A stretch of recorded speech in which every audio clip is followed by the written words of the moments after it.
भगवान का नाम स्मरण करेंगे। बोले हरि बोल, हरि हरि बोल, बोले हरि बोल, हरि हरि बोल, केशव माधव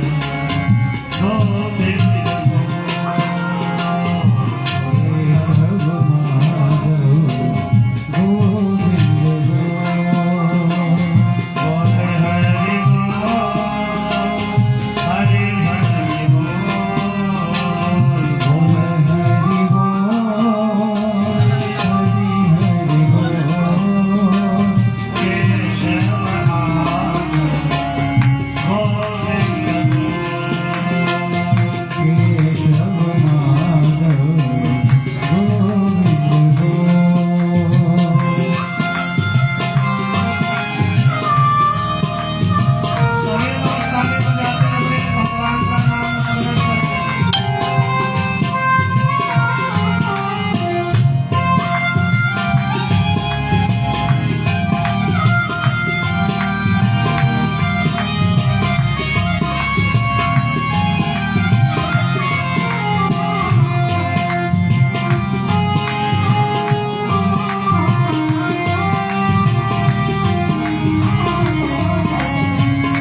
दुखकारी पाप कटेंगे धन पाए पाप कटेंगे क्षण में भारी नाम कटेंगे अमृत घोर नाम कपीले अमृत घोर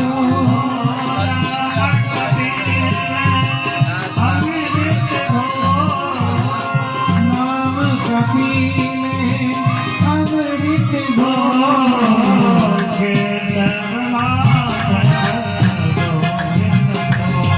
घोर केशव माधव गोविंद घोर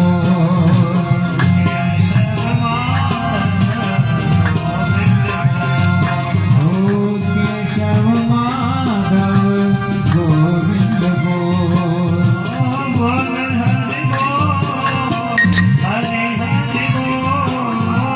बोल हरि बोल हरि हरि बोल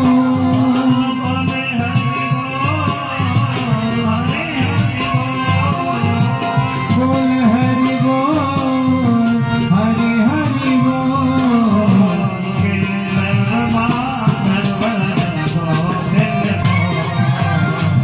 केशव माधव गोविंद घोर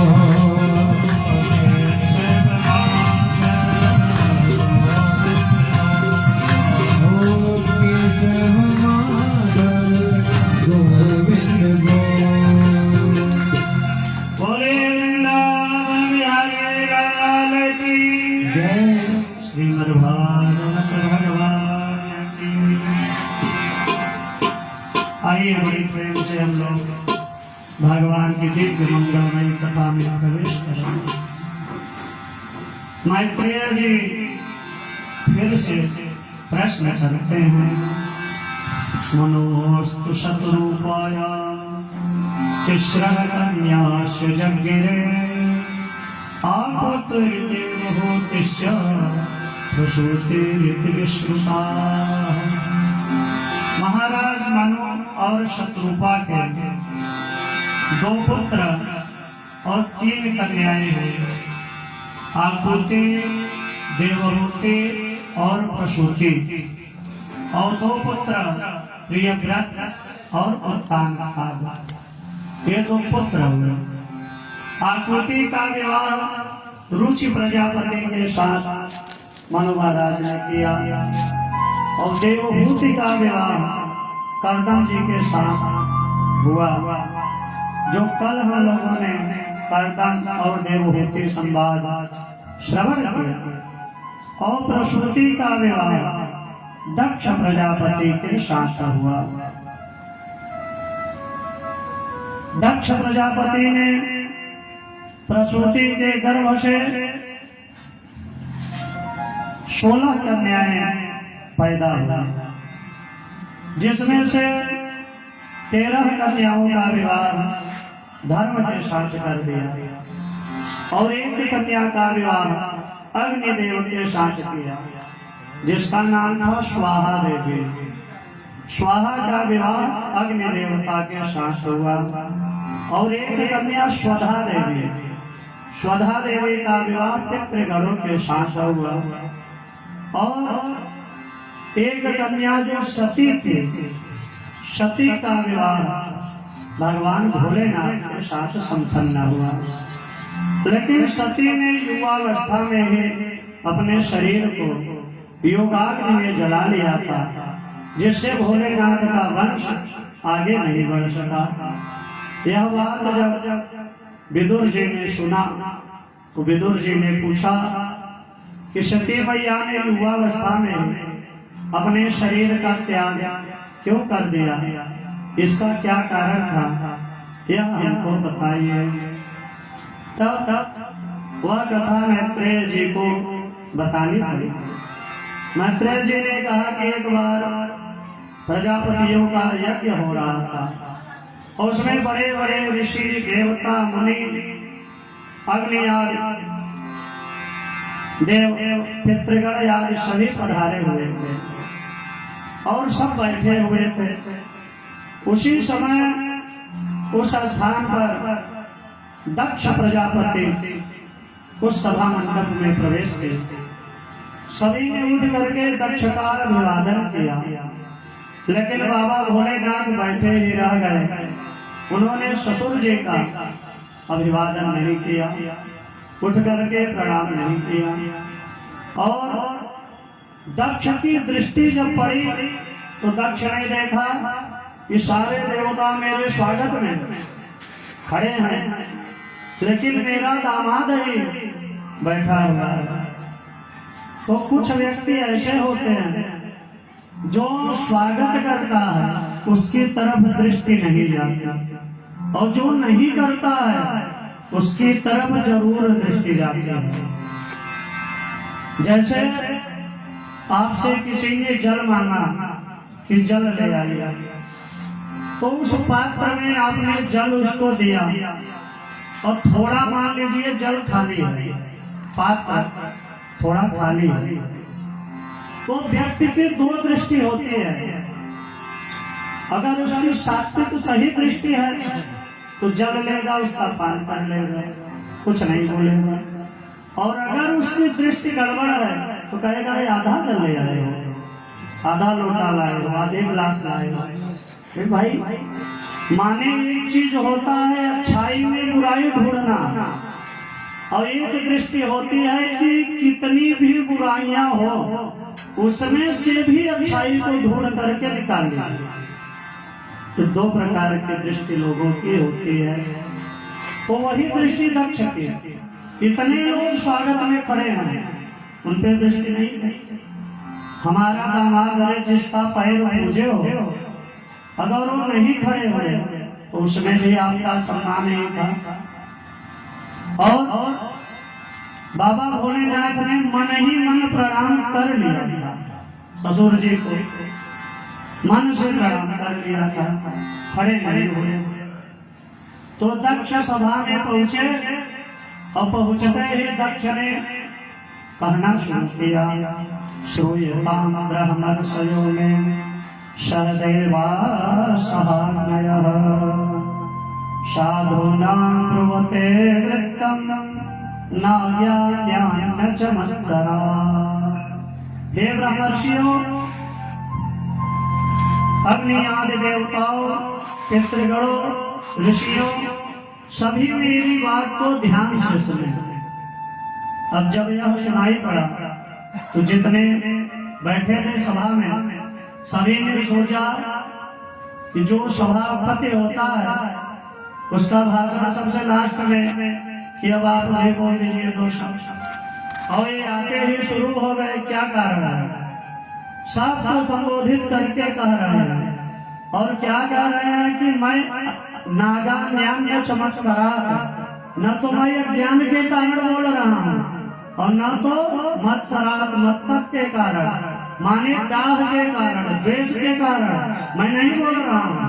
मैं बिल्कुल होश हवास में हूँ, तो जान करके मैं बोल रहा हूँ। क्या बोल रहे हैं? उन्होंने इशारा किया बाबा भोलेनाथ की तरह, गृहीत्वा मृगशावक्ष्या मर्कटलोचनः प्रत्युत्थानाभिवादारहे वाच्यकृतनोचितम्। अच्छा तो यह होता कि उठ करके मरकटलोचना, मरकट माने बंदर, बंदर की तरह आंख वाला एक उठ करके मुझे प्रणाम करता। अच्छा तो यह होता इसने हमारी मृग के समान नयन वाली सुकुमारी कन्या का मैंने इसके साथ विवाह किया था। माने सती के लिए दक्ष कह रहे हैं कि गृहीत्वा मृग शावाक्ष्या, मृग नहीं कन्या अपनी सती का मैंने इसके साथ विवाह किया। अच्छा होता कि उठ करके मुझे प्रणाम करना, लेकिन इसने खड़े होकर के मेरा अभिवादन करना भी उचित नहीं समझा। अरे मैं तो इसके साथ विवाह करने ही वाला नहीं था, लेकिन भला हो नारद जी का, उन्होंने आकर के दो बात उधर कहा और 2 बात इधर कहा और कह करके विवाह कार्य हमारी इतनी सुंदरी कन्या का विवाह इस मरकट लोचना के साथ करवा दिया। सब देखने लगे बाबा भोलेनाथ की तरफ। बाबा भोलेनाथ ने कुछ भी नहीं किया और दक्ष इतने पर नहीं रुके, कहने लगे कि एक तो भूतों का सरदार है, नंग धड़ंग रहता है, न तो इसके रहने का ठिकाना है और न तो खाने पीने की कोई व्यवस्था है। अपना रहता है श्मशान में, नाम है शिव और काम है पूरा अशिव। माने देश देखिए अमंगलकारी देश है, भूतों का सरकार भूत पिशाचों के बीच में और श्मशान में जहाँ लोग जाते हैं वो आने के बाद स्नान करते हैं और वहाँ उसी धूल में श्मशान की धूल में रात में ये खेलते हैं और वहीं पर रहते हैं। मैंने अपनी भोली भाली बेटी का विवाह करके बड़ा गड़बड़ किया। दक्ष ने कहा कि मैं साथ देता हूँ, अब से इसे इंद्र उपेंद्र या देवताओं के साथ कोई भाग यज्ञ में नहीं मिलेगा। साथ दे दिया। जब ऐसा साथ दिया तो बगल में नंदी बाबा थे। नंदी ने भी कहा कि भोलेनाथ के जितने भक्त हैं सब पाखंडी हो जाए, अन्यायपूर्ण आचरण करने वाले हो जाए, वेद मर्यादा का उल्लंघन करने वाले हो जाए। ऐसा नंदी ने भी शाप दे दिया। अब बाबा भोलेनाथ को समझ में आया कि स्वागत समारोह हो रहा है कि साप समारोह हो रहा है, यहाँ से जल्दी उठ करके हम चले जाएं, इसी में भलाई है। तो बाबा भोलेनाथ अपने गढ़ों को लिए और लेकर के वहां से चल दिए।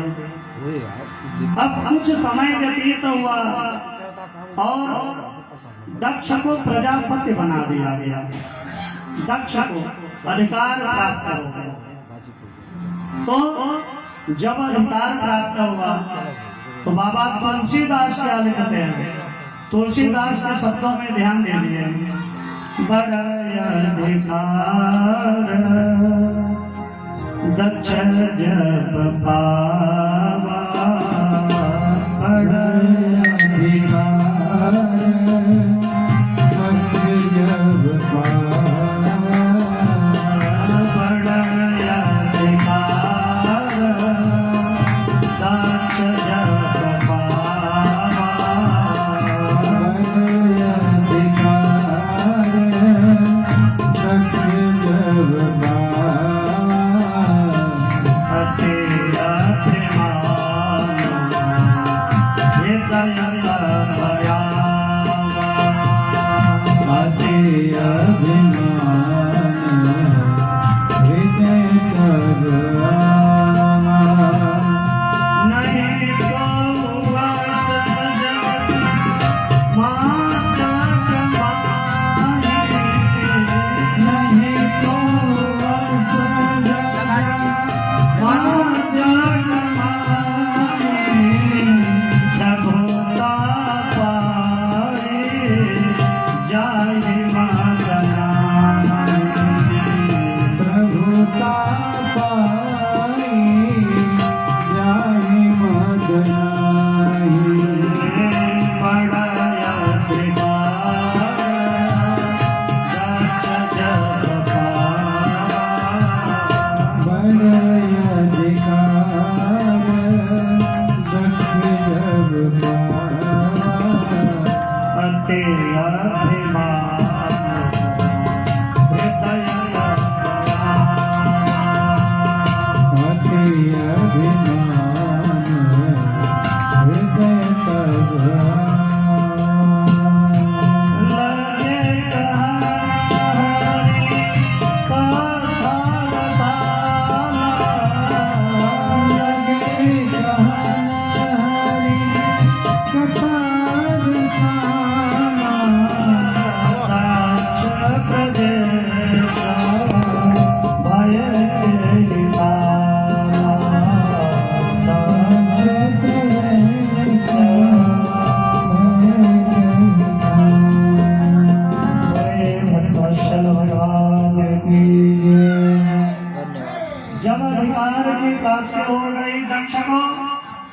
तो दक्ष और मतवाले हो गए। प्रभुता पाई काज नाही, नहीं को वश जगमार्जन माही। संसार में ऐसा किसी ने जन्म नहीं लिया जिसे प्रभुता की प्राप्ति हो जाए, सुख संपत्ति राज्य संपदा मिल जाए, अधिकार मिल जाए और उसे घमंड न हो। तो दक्ष भी बहुत घमंडी हो गए और दक्ष ने बहुत बड़े यज्ञ का आयोजन किया और उसमें सभी देवताओं को निमंत्रण भेजा, सारे देवताओं को यज्ञ में बुलावा भेजा। लेकिन बाबा भोलेनाथ के यहाँ कोई चिट्ठी पत्री नहीं भेजा।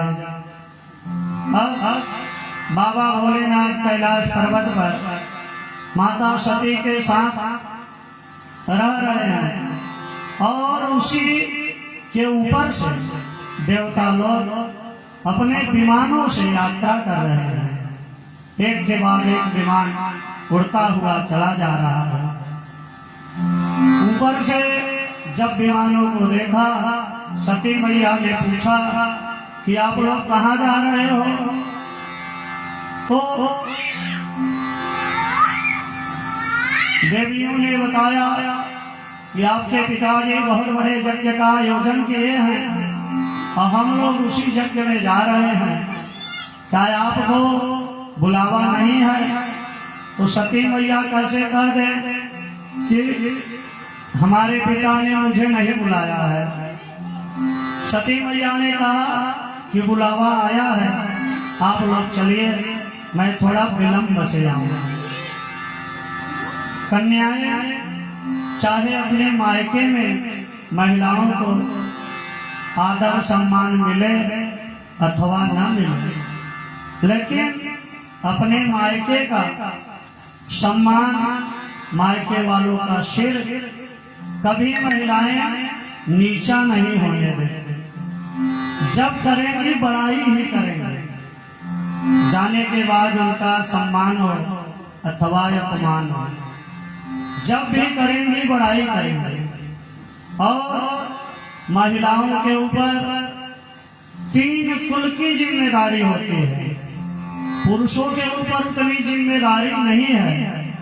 महिलाओं के ऊपर मातृकुल की जिम्मेदारी, जहाँ जन्म लिया, और दूसरी जिम्मेदारी पति के कुल की, जहाँ पर विवाह हुआ, और तीसरी जिम्मेदारी अपने ननिहाल की। लोग कहते हैं फलाने की बिटिया, वो तो डीएम हो गई है। तो 3 कुल की जिम्मेदारी महिलाओं के ऊपर रहती है, इसलिए महिलाओं को विशेष सावधानी और विशेष जिम्मेदारी का पालन करना चाहिए। अब सती मैया ने बाबा भोलेनाथ से कहा, प्रजापतेस्ते श्वशुरस्य साम्प्रतं निर्यापितोय यमहोत्सवः किल वयं च तत्र विश्रामवामते यद्यर्थिता मे विबुधा व्रजन्ति। प्रजापतेस्ते श्वशुरस्य साम्प्रतं, ते श्वशुरस्य प्रजापते। आप जानते हो आपके ससुर जी प्रजापति हो गए हैं और उन्होंने बहुत बड़ी यज्ञ का आयोजन किया है और उसमें सभी देवता लोग जा रहे हैं। हम लोगों को भी चलना चाहिए, ऐसा निवेदन किया। तब बाबा भोलेनाथ ने पूछा कि वहां से कोई निमंत्रण पत्र आया है, कहीं से सूचना प्राप्त हुई? तो सती मैया ने कहा कि निमंत्रण पत्र पहुंचा नहीं, लेकिन पिताजी ने भेजा जरूर होगा। पहुंचा नहीं है लेकिन भेजा तो जरूर होगा। और मान लीजिए किसी कारण से मेरे पास तक नहीं पहुंच पाया, तो बिना बुलाए मैं जा सकती हूँ। महिलाओं का जब विवाह होता है तो कन्या पक्ष से एक वचन होता है, अनाहुता गमिष्यामि तदा मां प्रतिपालयेत्। गीतवादित्य मांगल्यम बंधूनां च गृहे सदा, अनाहुता गमिष्यामि तदा मां प्रतिपालयेत्। हमारे यहाँ कोई भजन कीर्तन रामायण कथा पुराण होगा तो अनाहुता कोई बुलाए ना बुलाए मैं चली जाऊंगा, तो सर्वाधिकार सुरक्षित। आज सती मैया ने इसका प्रयोग कर दिया कि चिट्ठी तो भेजी जरूर होगी, किसी कारण से नहीं आ पाए, तो मैं जाना चाहती हूँ, चलिए हम लोग चला गए। अभी तक जो ससुर और दामाद का झगड़ा हुआ था, वाद विवाद, बाबा भोलेनाथ ने सती मैया से नहीं बताया था, अपने से पी के बैठ गए, इनको क्यों बताए। आज वह बात बाबा भोलेनाथ को सती मैया को बताना पड़ा कि तुम जानते हो क्यों नहीं उन्होंने निमंत्रण भेजा। क्यों? कहीं एक बार एक स्वागत समारोह था, वहां पर बहुत से देवता ऋषि आए थे और वहां पर मैं भी बैठा था और उन्होंने उस सभा में प्रवेश किया और सबने उठ करके स्वागत किया और मैं बैठे बैठे ही मैंने प्रणाम कर लिया। इसी से वो नाराज हो गए और उन्होंने मुझे साथ दे दिया और इसी कारण से तुझको भी भूल गए, तुझसे भी उन्होंने दुश्मनी कर लिया, इसी कारण से कोई चिट्ठी नहीं भेजा। अब सती मैया ने कहा ना ना ये बात नहीं है, पिताजी हमारे ऐसा नहीं कर सकते, हमको चलना चाहिए। तब बहुत समझाया बाबा भोलेनाथ ने कि कुछ ऐसे स्थान होते हैं वहां पर बिना बुलाए भी जा सकती हो, लेकिन कुछ ऐसे स्थान हैं जहाँ पर बिना बुलाए नहीं जाना चाहिए। माता के यहाँ, पिता के यहाँ, गुरु के यहाँ निमंत्रण ना मिले तो भी जा सकते हो, लेकिन ऐसे जगह जाना है कहाँ? आवत ही हर से नहीं शने, तुलसी तहाँ न जाइए चाहे कंचन बरसे में। आवत ही हर्ष नहीं, आप गए और हृदय में व्यक्ति ने देखा, उठ करके अभिवादन नहीं किया, हृदय में उसके प्रेम नहीं छलका, नेत्रों को देखने से लगा कि ये तो गुस्सा में हो गए मुझे देख करके। नेत्रों से प्रेम छलकना चाहिए, जिसके यहाँ आप जाए हृदय में प्रेम की वर्षा हो, नेत्रों से प्रेम की वर्षा हो, ऐसे स्थान पर बिना बुलाए भी जा सकते हो। और जहाँ पर ऐसा नहीं है वहां पर सोने की भी बरसात हो तो वहां पर नहीं जाना चाहिए, बिल्कुल नहीं जाना चाहिए। अब बहुत समझाया बाबा भोलेनाथ ने, लेकिन सती मैया नहीं मानी। मैं जा रही हूँ, बाबा भोलेनाथ कहते हैं नहीं जाना उचित नहीं है तुम्हारा। लेकिन सती मैया इतनी गुस्सा हो गई कि भोलेनाथ ने देखा कि अगर जाएंगी तो भी इनका कल्याण नहीं है, और अगर यहाँ रुक गए तो भी कल्याण नहीं है। दोनों स्थिति में अब इनको बचाने वाला कोई नहीं है। तो बाबा भोलेनाथ ने एक ही बात कहा, क्या? हो जी सोई जो राम रच राखा, जो राम रच राखा, हो जी सोई जो राम रच राखा, सोई जो राम रच राखा, तो कर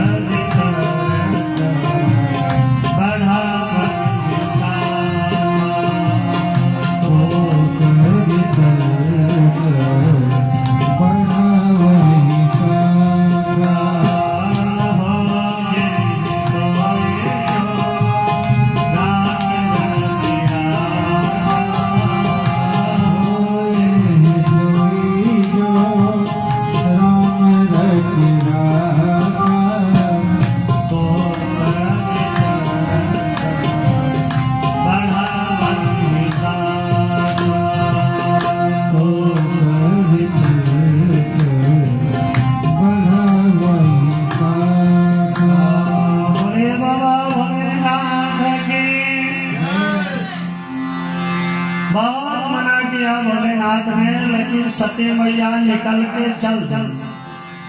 अब सम्मान बचाने के लिए बाबा भोलेनाथ ने नंदी भृंगी आदि सेवकों को, मैना पक्षी आदि मैया के खेलने के लिए बहुत से खिलौने आए, सब पीछे पीछे लगा दिया बाबा भोलेनाथ ने। सती मैया के पीछे पीछे चले जाओ, जिससे न लगे कि सती मैया गुस्सा होके पति के यहाँ से आई है।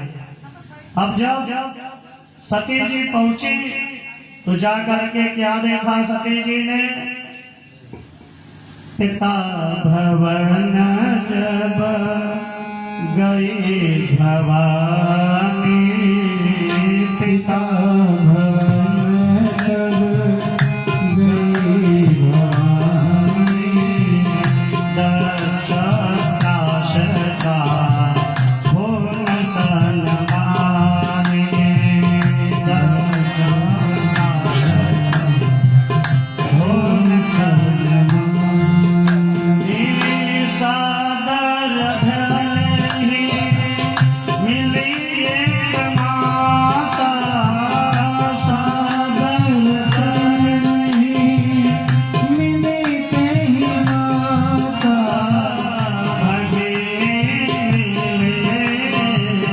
बहुत मुस्काता, भगिनी मिलई बहुत मुस्काता, सादर भले मिली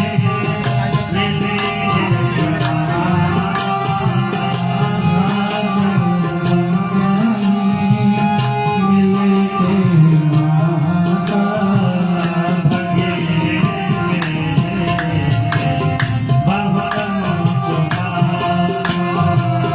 भगिनी मिलई बहुत मुस्काता,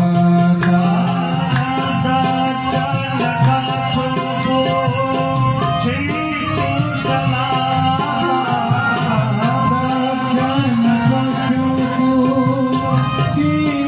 फुलाता,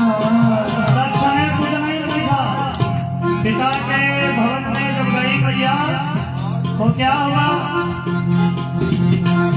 देखा माता जी मिली तो माता तो अखबार से मैया ने तुरंत लगाया, बहनें मिली मुस्कुराने लगी, लेकिन दक्ष के ऊपर जब दृष्टि पड़ी कुछ भी नहीं पूछा। और क्या हुआ, दक्ष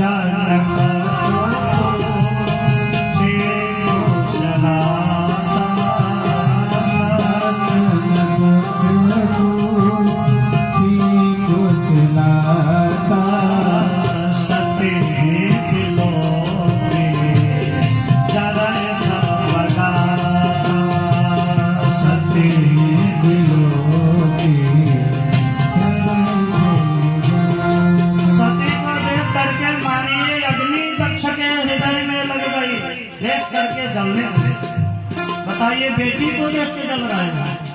और झगड़ा किससे हुआ है, दामाद से हुआ है। वो भी बाबा भोलेनाथ ने कुछ नहीं कहा, बस खड़े नहीं हुए हैं, इतना अपराध है। और सती जाए सती जाए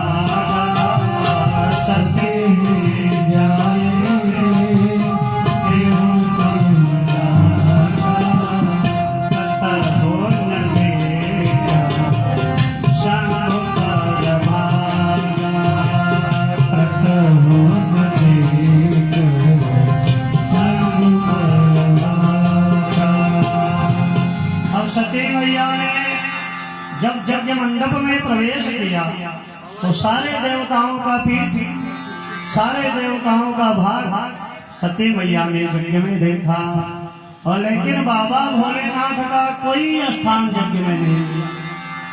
अब सती मैया को लगा कि बताइए, इतना बड़ा अपराध बाबा भोलेनाथ ने नहीं किया कि उनको यज्ञ के भाग से बहिष्कृत कर दे।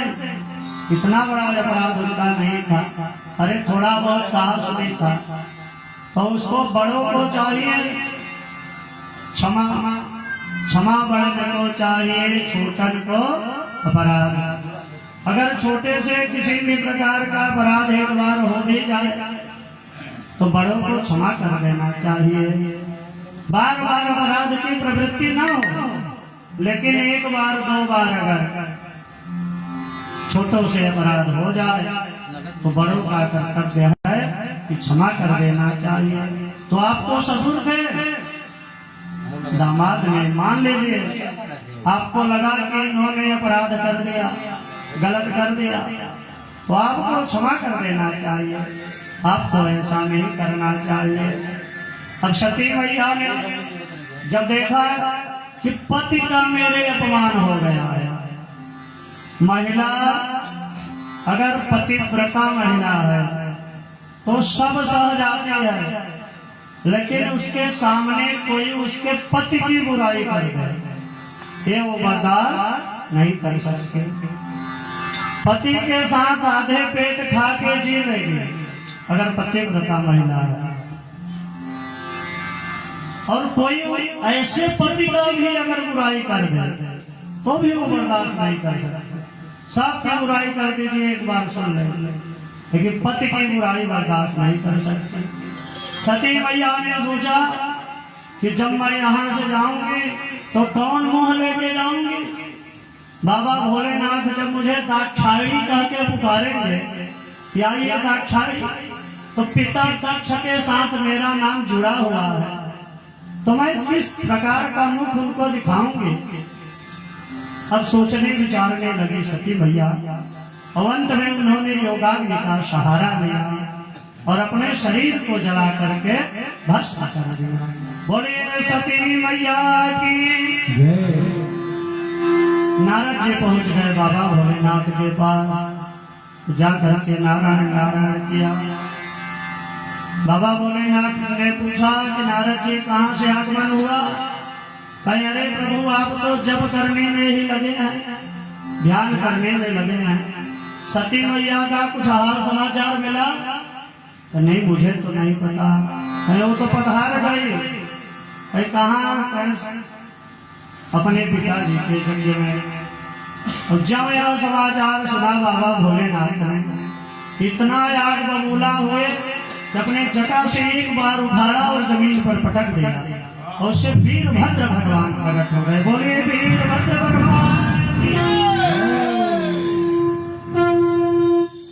वीरभद्र भगवान प्रकट हो गए, चरणों में प्रणाम किया। वीरभद्र भगवान ने पूछा कि आज्ञा करिए, क्या आज्ञा है। जाओ दक्ष के यज्ञ को तहस नहस कर दो। वीरभद्र भगवान बहुत बड़ी सेना लेकर के चल दिए, विशाल त्रिशूल हाथ में धारण किया और पीछे पीछे गढ़ लेकर के चल दिए और यज्ञशाला को नष्ट कर दिया, यज्ञ की सीमा का उल्लंघन कर दिया।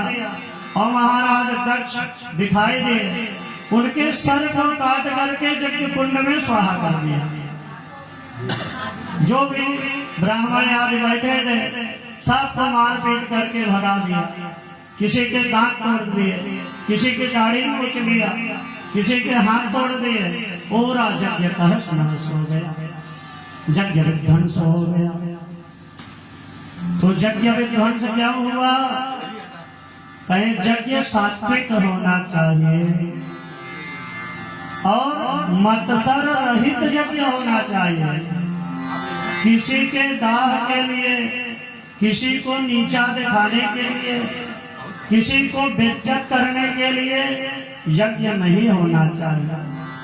मानिए यहाँ पर भगवान शिक्षा दे रहे हो कि यज्ञ जो भी किया जाए अपने कल्याण के लिए, समाज के कल्याण के लिए, राष्ट्र के कल्याण के लिए होना चाहिए। किसी को नीचा दिखाने के लिए नाना ये कर दूंगा ऐसे, तो उस भाव से यहाँ पर दक्ष जी ने यज्ञ भोलेनाथ का अपमान करने के लिए किया था, इसलिए वो यज्ञ विध्वंस हो गया। बोलिए बाबा भोलेनाथ की। अब सारे ऋषि सब बाबा ब्रह्मा जी के शरण में पहुंचे और ब्रह्मा जी से कहा कि यज्ञ गड़बड़ हो गया, अब आप बाबा भोलेनाथ को मनाइए और चल करके किसी भी प्रकार से यज्ञ पूरा किया जाए। अब ब्रह्मा जी ने कहा मुझे तो पहले ही पता था कि यज्ञ पूरा नहीं होगा, नष्ट हो जाएगा, इसीलिए मैं नहीं गया था। इसीलिए विष्णु भगवान भी नहीं गए थे और भोलेनाथ तो गए ही नहीं थे। तो तीनों प्रधान देवता नहीं गए थे। पता था कि यही होगा परिणाम। जो हमें आप सोचते हैं उसका परिणाम परमात्मा ने लिख के रख लिया है। हमें आप अभी सोच रहे हैं, जो 200, 500, 1000, 2000 के चक्कर में हम लोग दौड़ते हैं, यहाँ चलेंगे तो इतना मिल जाएगा। भगवान ने पहले ही लिख दिया है कि 2000 पाओगे, 20,000 फलाने को देना है आपको। तो डॉक्टर का कर्ज आपके ऊपर चढ़ा है, बच्चा बीमार होगा 20,000, 2000 वाला 18,000 कर्जा लेके उसको पहुंचाएंगे।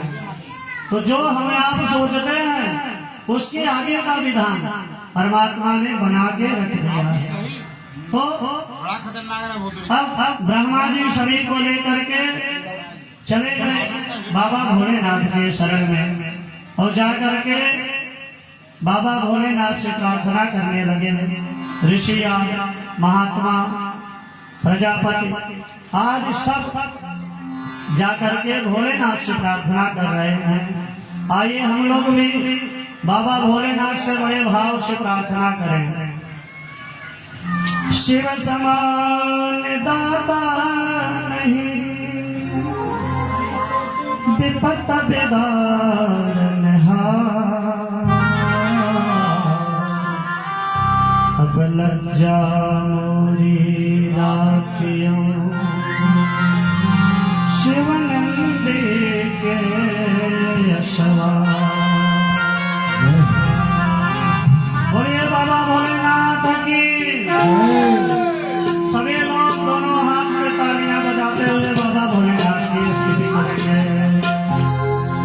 बम बम लहरी, बम बम लहरी, शिव शिव लहरी, सब गाए।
बोले श्याम तेरी बंसी बोले मीरा नो एक तारा बोले श्याम तेरी बंसी बोले मीरा नो एक तारा बोले हरि रे बोले हरि हो हरि बोले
बोले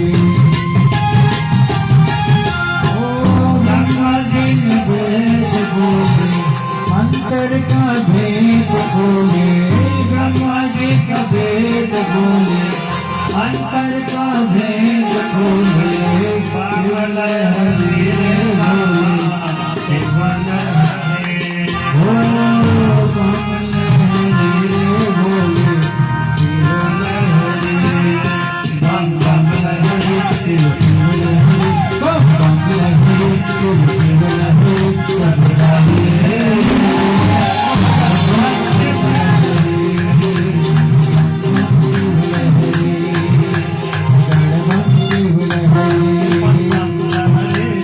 शिव लहरी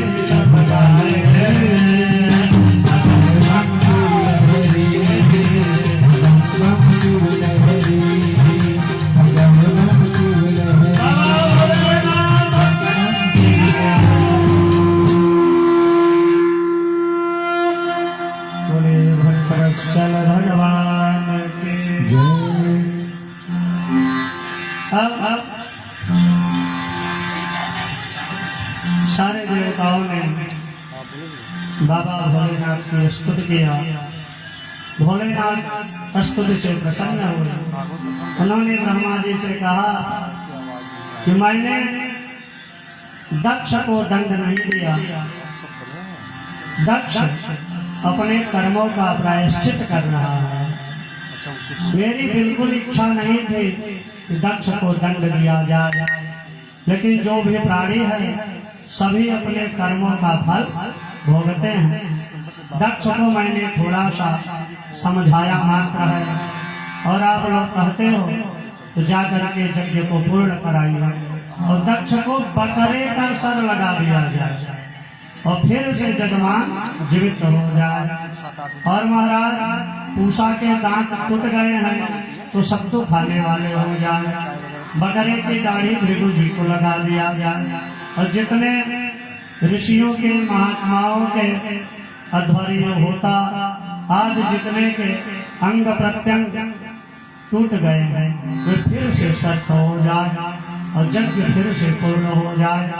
ब्रह्मा जी ने कहा आज से यज्ञ में जो बचा हुआ भाग होगा वो आपका होगा, और यह यज्ञ जो बचा हुआ भाग है आपके भाग से ही पूर्ण हो रहा है।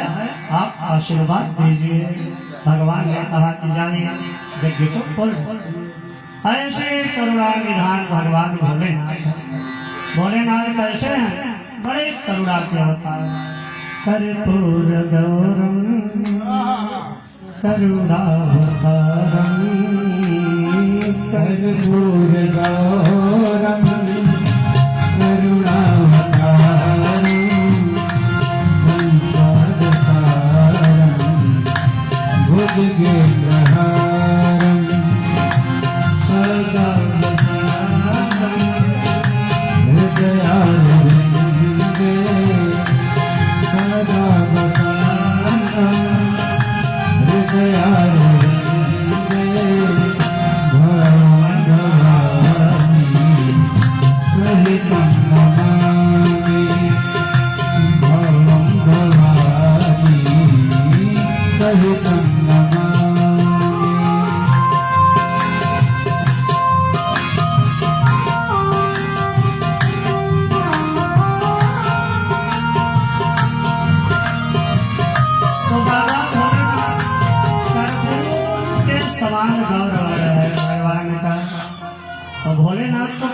दयालुता के अवतार हैं। इतने दयालु देवता कि कोई बेलपत्र चढ़ा दे तो भी प्रसन्न, दुर्वा चढ़ा दे तो भी प्रसन्न, भांग चढ़ा दे, धतूर चढ़ा दे, मंदार चढ़ा दे, अरे कुछ नहीं है एक लोटा जल ही चढ़ा दे, बिना पैसे का सारा सामान, और उसी को चढ़ा करके भगवान भोलेनाथ को प्रसन्न कर लीजिए। एक भक्त था, भक्त क्या था, और चोर था, और चोरी करने के लिए गया, बहुत भटका, पूरा रात कुछ मिला नहीं। तब अंत के समय विश्राम करने के लिए जंगल में एक मंदिर थे, वहीं पे जाके बैठ गया। इधर उधर देखा, अंदर बाबा भोलेनाथ का मंदिर और ऊपर घंटा लटक रहा था। अब मंदिर खोल करके अंदर देखा कि अगर एक घंटा मिल जाता तो इसी से काम हो जाता। हम महाराज घंटा उतारने का प्रयास करने लगा, लेकिन घंटा 4 अंगुल ऊपर, तो घंटा को पा नहीं पा रहा था। इधर देखा उधर देखा, बाबा भोलेनाथ के ऊपर ही पैर रख करके चढ़ गया और घंटा उतारने लगा। बाबा भोलेनाथ प्रकट हो गए, वरदान मांगो वरदान मांगो, मैं तुम्हारे ऊपर प्रसन्न हूं। वो घबराया बेचारा, अरे रात्र के समय एक तो मैं चोर, और इतना देखा कोई दिखाई नहीं दिया, एक कौन कह रहा है कि वरदान मांगो। देखा तो बाबा भोलेनाथ कहीं कोई जल चढ़ा देता है, कोई फूल चढ़ा देता है, कोई बेलपत्र चढ़ा देता है। अरे बेटा तेरे जैसा भक्त आज तक मैंने नहीं देखा, तू तो पूरा का पूरा अपने को अर्पित कर दिया, बोल तेरी क्या इच्छा है। ऐसे उधर दानी बाबा भोलेनाथ इतना जल्दी प्रसन्न हो जाते हैं, क्या कहा जाए। बोले भक्तवत्सल भगवान की जय। माता सती ने प्राण त्याग किया। उस समय सती मैया ने एक ही मन में अभिलाषा रखा कि जब भी हमारा जन्म हो भगवान भोलेनाथ ही हमें पति देव के रूप में प्राप्त हो। सती मरत हरिशन वर मांगा और जन्म जन्म शिव पद अनुरागा। जन्म जन्मांतरों में जब भी हमारा जन्म हो बाबा भोलेनाथ पति के रूप में प्राप्त हो। तहि कारण हिम गिर गिर जाए और जन्मी पार्वती तनु पाई। इसी कारण से अगला जन्म माता सती का हिमालय के यहाँ हुआ। माता मीना के गर्भ से मैया ने पार्वती के रूप में जन्म लिया और तपस्या किया। हम लोग हरितालिका व्रत कथा में कथा जानते हैं कि पार्वती मैया ने कितना तपस्या किया और परिणाम स्वरूप फिर से बाबा भोलेनाथ को पतिदेव के रूप में प्राप्त किया। बोले भक्तवत्सल भगवान की जय। अब महाराज मनु के जो बेटे हैं प्रियव्रत और उत्तानपाद महाराज का विवाह सुरुचि और सुनीति नाम की 2 कन्याओं के साथ हुआ। सुरुचि और सुनीति 2 पत्नियां थी उत्तानपाद के। तो सुरुचि जो थी वो इच्छानुसार, माने सुरुचि का मतलब है जो इच्छा करे, जो मन को अच्छा लगे वह कार्य करने की प्रेरणा दे। और सुनीति जो थी वह नीति की बात करती थी, धर्म की बात करती थी, शास्त्र की बात करती थी। तो उत्तानपाद कौन है? उत्तानपाद हम सभी हैं। चूंकि जब पैदा होते हैं हम लोग तो सभी का पैर ऊपर के तरफ रहता है और सर नीचे के तरफ रहता है। तो जितने भी हम लोग हैं सभी उत्तानपाद हैं और हम सभी की 2 पत्नियां हैं। एक सुबुद्धि देवी और एक कुबुद्धि देवी, जिसे हम लोग सुरुचि और सुनीति कहते हैं। सुरुचि माने जो अच्छा लगे, बुद्धि हमारी जो अच्छा लगता है उसी को करने की तरफ बढ़ते हैं। और नीति और धर्म आदि की बात करने वाली जब बुद्धि कहती है कि ये काम करो, तो नीति और धर्म आगे आकर के कहती है ना ना ये काम मत करो, ये काम ठीक नहीं है। तो जो यह रोके वो सुनीति है। उसी प्रकार से कानपाद की दो पत्नियां थी। अब सुरुचि का लड़का क्या हुआ? उत्तम। सुरुचि का पुत्र है उत्तम। और सुनीति का जो बेटा हुआ महाराज ध्रुव हुआ। ध्रुव नीति की जो बात होती है वो ध्रुव रहता है, अटल रहता है। नीति शास्त्र जो कहता है उस पे आपको चलना पड़ता है। शास्त्र आपके अनुसार नहीं चलेगा, आपको शास्त्र के अनुसार चलना पड़ेगा। तो नीति की जो बात होती है वो ध्रुव रहता है। अब एक दिन महाराज उत्तानपाद अपने राज सिंहासन पर बैठे हुए थे। उनकी गोद में सुरुचि का पुत्र उत्तम बैठा हुआ था और वहीं पर ध्रुव महाराज पिताजी के गोद में बैठने लगे। तो विमाता जो सुरुचि थी उसने क्या किया, गोदी से बच्चे को बाहर उतार दिया।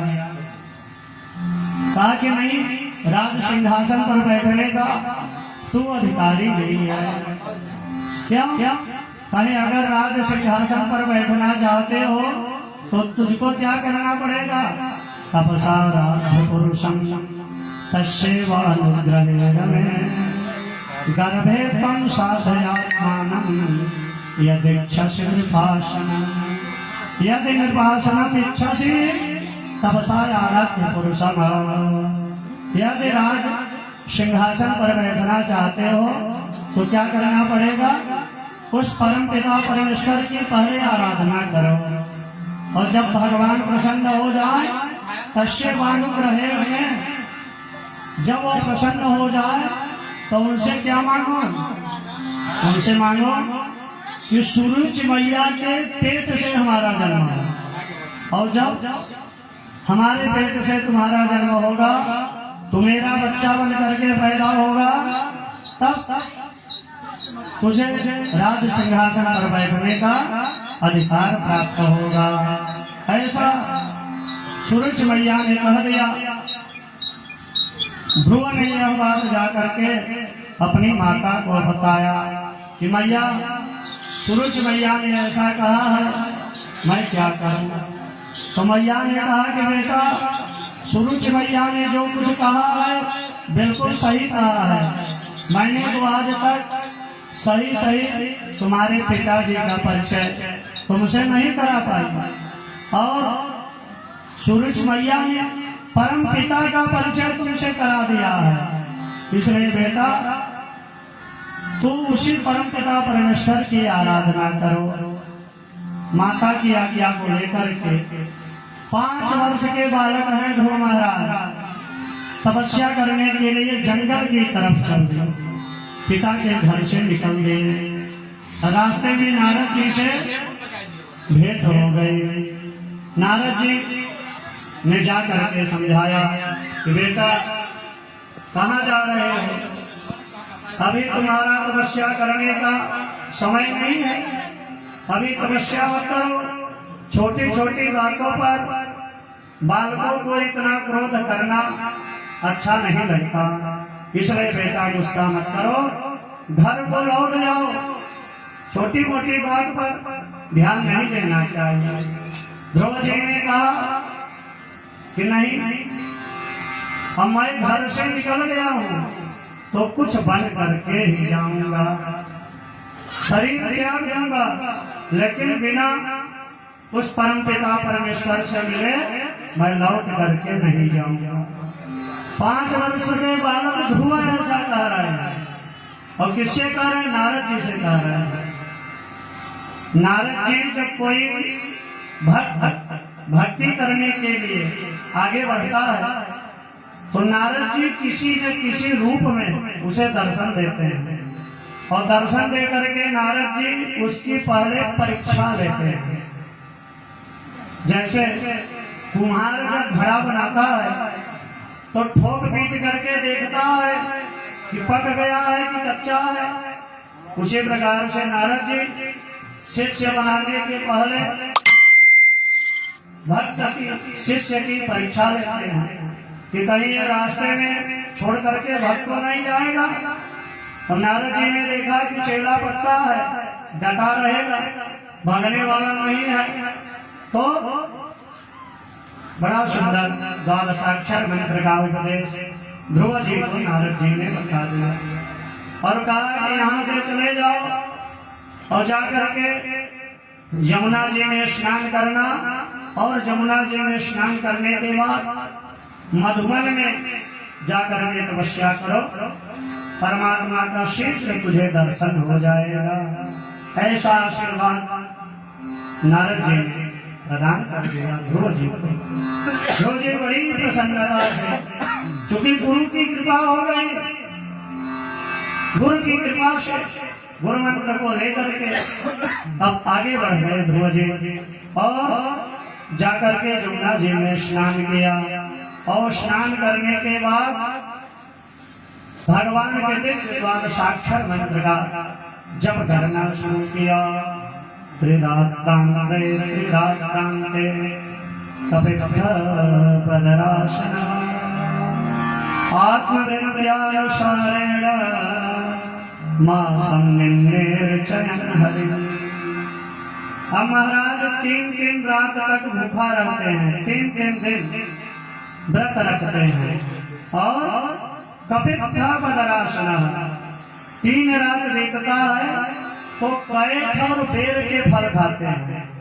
सोचिए 5 वर्ष का बालक कितनी तपस्या, यहाँ पता लगा थोड़ा सा भोजन न मिले तो पेट में चूहे कूदने लगते हैं। और त्रिरात्रांते त्रिरात्रांते कपित्थ पदरासन 3 रात बीतने पर कैथ और बेर के फल खाते हैं। पहला महीना इस प्रकार तपस्या करके बिता दिया। अब जब दूसरा महीना प्रारंभ हुआ तो 6 दिन बीतता है और 6 दिन बीतने के बाद तृण पर्णाद वृक्षों के जो सूखे पत्ते गिरे रहते हैं उसी को खा करके समय बिताते हैं। तीसरा महीना जब हुआ तो 9 हनी, तीसरे महीने में 9 दिन बीत जाता है, तब अब वृक्ष माने जल पी करके तीसरे महीने तपस्या कर रहे हैं। 9 दिन बीतता है तो थोड़ा सा जल पी लेते हैं और जब चौथा महीना प्रारंभ हुआ तो द्वादशे हनी। चौथा महीना जब बीतने लगा, चौथे महीने में 12 दिन बीतने के बाद वायु का भक्षण करते हैं, बस हवा लेते हैं, श्वास हवा पिए और फिर 12 दिन बाद फिर हवा पिएंगे और तपस्या करना प्रारंभ। अब जब 6वां महीना लगा तो अंगूठे के बल खड़े हो गए और खड़े होकर के वायु पीना भी बंद कर दिया। माने शरीर के ऊपर पूरा नियंत्रण, इंद्रियों के ऊपर तो पहले से ही उनका नियंत्रण था, अब शरीर के ऊपर भी पूरा नियंत्रण कर लिया और अपनी आत्मा को परमात्मा से जोड़ लिया। आत्मा और परमात्मा का मिलन और हृदय देश में ही परमात्मा का दर्शन करने लगे। अब महाराज त्रिलोकी के जितने प्राणी थे सबका श्वास रुकने लगा इनकी तपस्या से।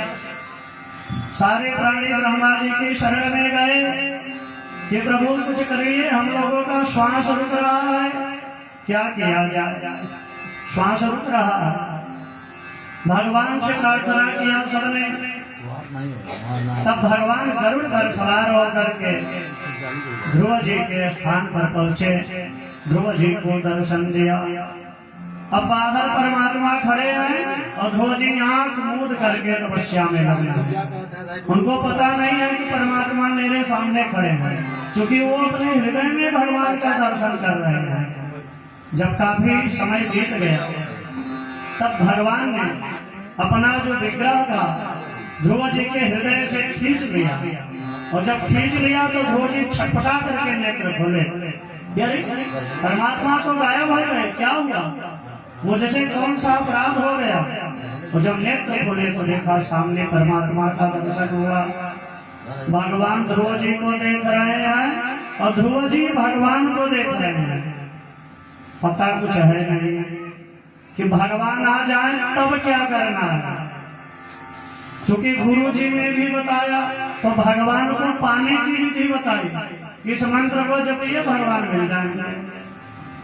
माता ने भी बताया तो वही कहा कि जाके तपस्या करो भगवान मिल जाएंगे। माता ने भी यही कहा कि बेटा जाके तपस्या करो परमपिता परमेश्वर का दर्शन होगा। लेकिन जब भगवान आ जाए तब क्या करना है, ये तो किसी ने बताया नहीं। अब करें तो करें क्या। तब भगवान ने दिव्य अपना जो शंख लिया था परमात्मा ने, वह शंख ध्रुव जी के गाल से लगा दिया। स्पर्श बालम कृपया कपोले, कपोल से उस शंख को लगाया। वेद वेदांत दर्शन पुराण इतिहास सभी का दिव्य ज्ञान तुरंत ध्रुव जी के हृदय में कर गया। और ध्रुव जी ने बड़ी सुंदर स्तुति की 12 श्लोकों में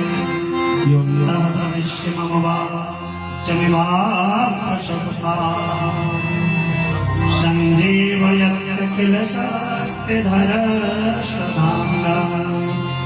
अन्याश्च हस्तचरण श्रवणात्मगादि प्राणान्नमो भगवते पुरुषाय तुभ्यम्। बड़ी सुंदर स्तुति 12 श्लोकों में किया कि हे प्रभु आप तो सर्वशक्तिमान हो और मेरे अंतःकरण में प्रवेश करके आप मेरी सोई हुई वाणी को सजीव कर दिया है आपने प्रभु। वाणी सबके अंतर्गत है, लेकिन वो वाणी किस प्रकार का प्रयोग करेंगे, वाणी से वाणी का बहुत महत्व है। बोली एक बोली आप बोलते हो झगड़ा नहीं होना होता तो भी झगड़ा हो जाता है। अब एक बोली आप बोलते हो कि सड़क पे जाते रहते हो तो भोजन पानी की सब व्यवस्था हो जाती है। वाणी वाणी ऐसा बोली मन काया पाखो, अवन को शीतल करे आप शीतल हो, आप शीतल हो। तो वाणी ऐसा बोली, वाणी का बड़ा प्रभाव है बंधुओं, वाणी का बहुत प्रभाव है। तो प्रभु आप जिसकी वाणी में प्रवेश कर जाते हो उसके जीवन को आप धन्य कर जाते हो। ये जो इंद्रियां हैं शरीर है सबके अंदर आप प्रवेश करके शरीर को आप सजीव बना देते हो। जहाँ पर आप रहते हो प्रभु वहाँ सब अच्छा ही अच्छा होता है। मैं आपके श्री चरणों में प्रणाम करता हूँ। अस्थावर जड़ जंगल चर चराचर जितने भी प्राणी हैं सब आपसे ही पुष्पित और पल्लवित होते हैं। सब में आप हो प्रभु, मैं आपके श्री चरणों में प्रणाम करता हूँ। इस प्रकार बड़ी सुंदर स्तुति ध्रुव जी ने किया। भगवान बड़े प्रसन्न हो गए। भगवान ने कहा कि तुम्हारी जो इच्छा हो ध्रुव मुझसे वरदान मांग लो। ध्रुव जी ने कहा कि प्रभु आपका दर्शन हो गया, आपके दर्शन से बढ़ करके मुझे कुछ नहीं चाहिए प्रभु। भगवान ने कहा कि मेरी इच्छा के लिए जो तू तपस्या करने के लिए आया था मैं तुझे जहां तक आज कोई नहीं पहुंचा है वह ध्रुव लोक मैं तुझे प्रदान करता हूँ। बोले भक्त वत्सल भगवान की वह लोक तुम्हारे नाम से जाना जाएगा, उस लोक का नाम ही ध्रुव लोक हो गया। कितनी करुणा निधान परमात्मा, ध्रुव लोक प्रदान कर दिया ध्रुव जी को। और भगवान ने कहा कि मेरी प्रसन्नता के लिए कुछ दिन जा करके तुम राज्य करो। ध्रुव जी ने कहा कि नहीं नहीं, मुझे राज्य नहीं चाहिए। कहा नहीं, सिंहासन को लेकर के भी तो तू तपस्या करने आया था, बैठने को नहीं मिला ना, इसलिए तपस्या करने आया। तो मेरी प्रसन्नता के लिए 36,000 वर्ष तक जाकर राज सिंहासन का सुख भोगो, और तुम्हारा पिता तुम्हारा आदर करेगा, और तुम्हारे जाने पर राज्य का भार तुझे सौंप देगा। और 36,000 वर्षों तक राज्य का सुख भोगने के बाद तो ध्रुव लोक को चला आएगा। अब ध्रुव जी मन ही मन सोचने लगे, परमात्मा का पूजन किया और भगवान अंतर्ध्यान हो गए। ध्रुव जी सोचने लगे कि भगवान मिल गए, इसके बाद फिर माया के चक्कर में मैं भटक गया।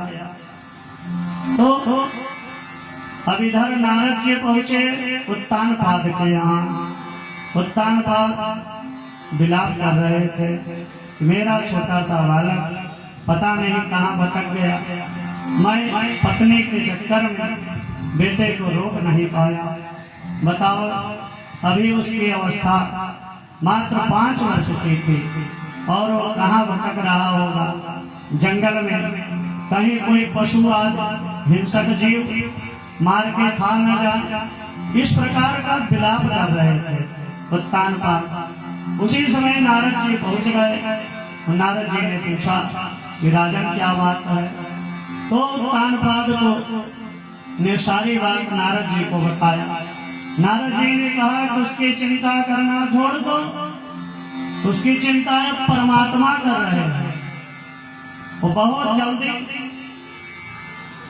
ध्रुव नाम है तो ध्रुव बन करके वो आपके यहाँ लौट आएगा।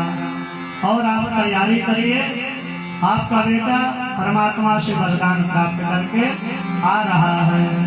यह बात जब सुना उत्तानपाद ने, तो उत्तानपाद अपने सेवकों को साथ में लेकर के आगवानी करने के लिए ध्रुव जी की चले गए। ध्रुव जी को देखा और बड़ी प्रसन्नता के साथ ध्रुव जी को राजधानी में लेकर के आए, और ध्रुव को राजपाट का भार सौंप दिया और स्वयं तपस्या करने के लिए उत्तानपाद चले गए। इधर जो उत्तम था, सुरुचि का पुत्र उत्तम, वह एक बार जंगल में गया और वहां पर जो है यक्षों के साथ युद्ध हुआ और यक्षों ने उसका संहार कर डाला, उसकी मृत्यु हो गई। अब महाराज जब सुरुचि को यह बात पता चला कि हमारे बेटे की मृत्यु हो गई, तो उसकी याद में वह भी जो है अपना शरीर त्याग दिया, उसने भी शरीर का त्याग कर दिया। बोलिए भक्तवत्सल भगवान की। अब ध्रुव महाराज को जब यह बात पता चला क्या कि हमारे भाई का वध जो है यक्षों ने कर दिया है, तो बहुत बड़ी सेना लेकर के यक्षों के राज्य के ऊपर चढ़ाई कर दिया ध्रुव ने, और बहुत भीषण युद्ध किया यक्षों के साथ। अनेक यक्षों का वध कर डाला, बहुत निरपराध यक्षों को मार डाला। स्वयं मनु ध्रुव जी के पास पहुंचे और उन्होंने युद्ध बंद करने का आग्रह किया कि बेटा यह बात ठीक नहीं है, नायम मार्गो ही साधुना, यह जो है साधुओं का, सज्जनों का मार्ग नहीं है। झगड़ा लड़ाई करना दुष्टों का काम है, साधुओं का यह कार्य नहीं है, सज्जनों का यह कार्य नहीं है कि झगड़ा लड़ाई करे। इसलिए नायम मार्गो ही साधुना, ये साधुओं का मार्ग नहीं है, आप ऐसा मत करो। समझाया तो उनकी आज्ञा का पालन करके ध्रुव ने युद्ध करना बंद कर दिया। अब मनु महाराज बड़े प्रसन्न हुए। मनु महाराज विदा हुए इसके बाद कुबेर जी, यक्षों के राजा हैं कुबेर जी। कुबेर जी आए और आकर के ध्रुव जी से कहे कि तुमने अपने पितामह मनु का बात स्वीकार किया, उनकी आज्ञा को शिरोधार्य किया, इसलिए मैं तुम्हारे ऊपर बहुत प्रसन्न हूँ। तू जो चाहता हो वह मुझसे वरदान मांग लो। ध्रुव जी ने कहा कि महाराज मुझे कोई वरदान मत दीजिए, मुझे बस भक्ति का वरदान दीजिए। बस मेरे हृदय में परमात्मा के प्रति भक्ति रहे। अखंड भक्ति का वरदान कुबेर ने ध्रुव जी को प्रदान किया और 36,000 वर्षों तक ध्रुव जी ने राज्य किया। अब ध्रुव जी के दो पत्नियां थी, भ्रमी और इला, दो पत्नियां। भ्रमी से महाराज कल्प और वत्सर नाम दो पुत्र पैदा हुए। एक का नाम था कल्प और दूसरे का नाम था वत्सर। और इला के जो है एक पुत्र हुआ, उसका नाम था उत्कल। उत्कल ने राज्य नहीं किया और वत्सर को राजा बनाया और राजकाज का भार सौंप करके तपस्या करने के लिए ध्रुव जी जंगल में चले गए।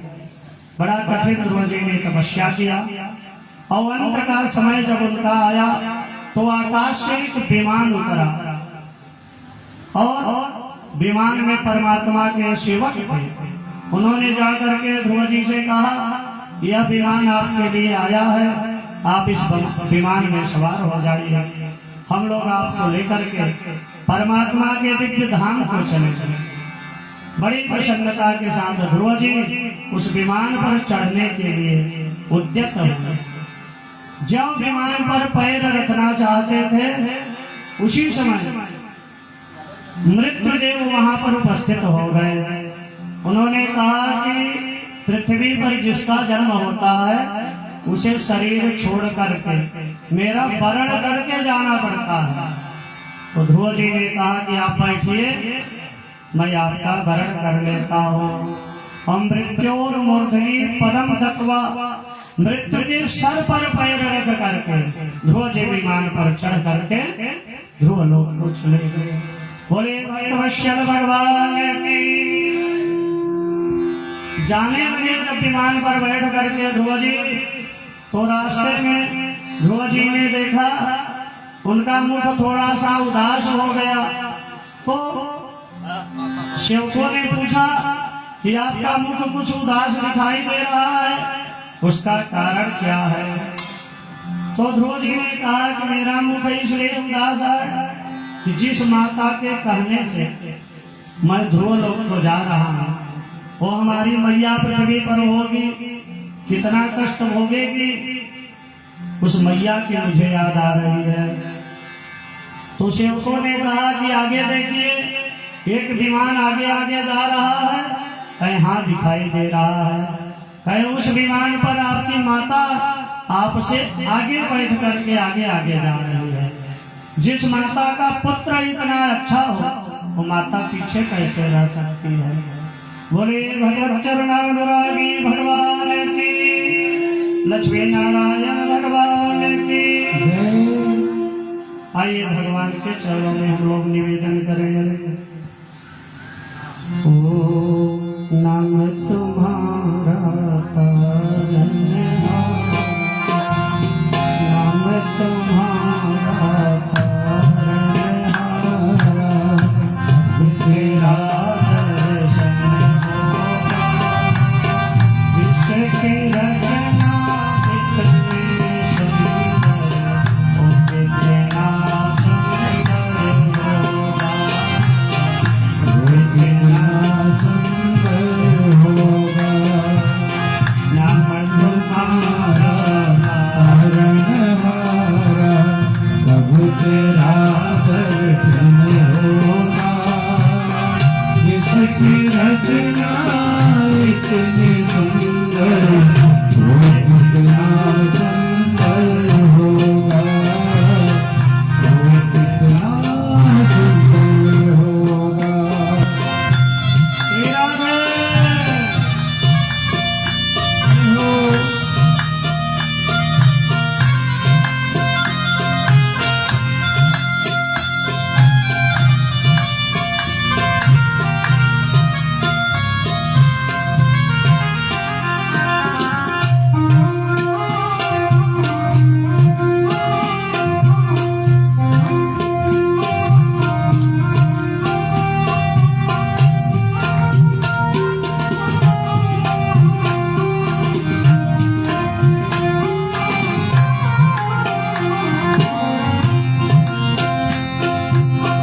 तुम तारे दीन दयाल दया के सागर जग में नाम तुम्हारा है।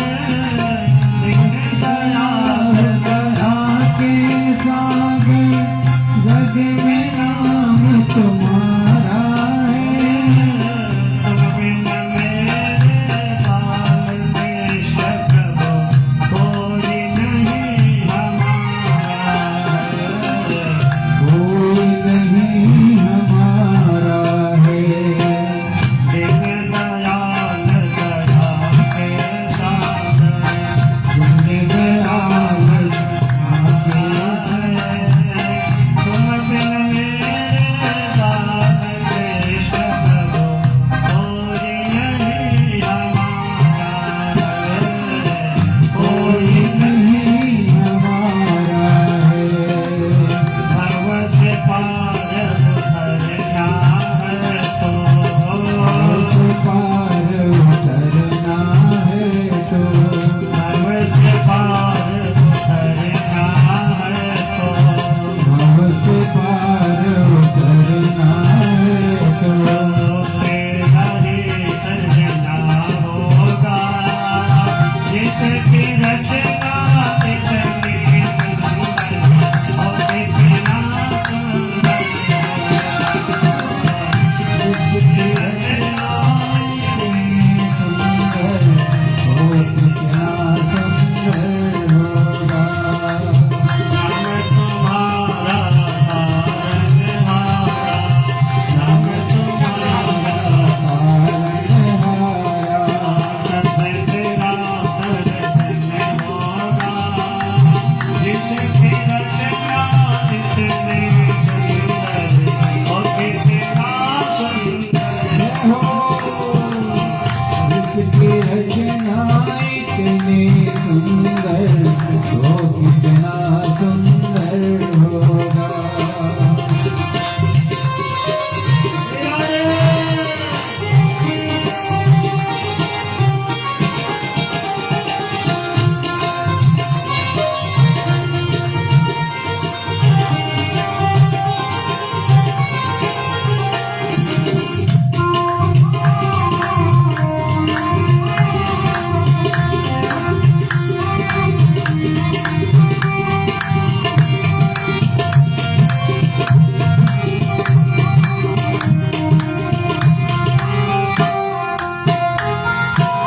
तुमने तारे लाखों प्राणी ये संतों की वाणी है।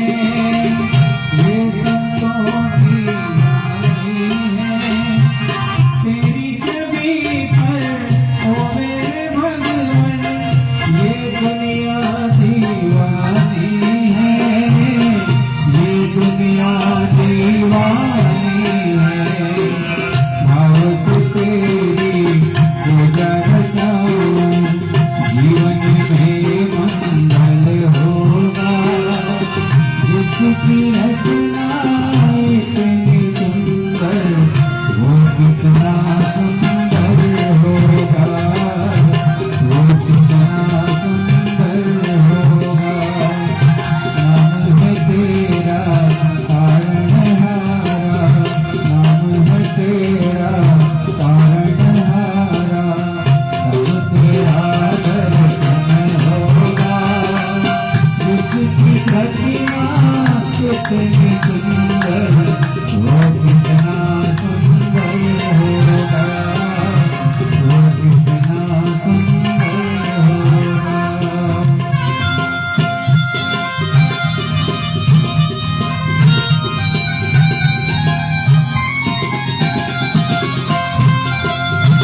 तेरा दर्शन होगा जिसकी दुनिया इतनी सुंदर वो कितना सुंदर होगा वो कितना सुंदर होगा वो कितना सुंदर होगा बोले भक्तवत्सल भगवान की जय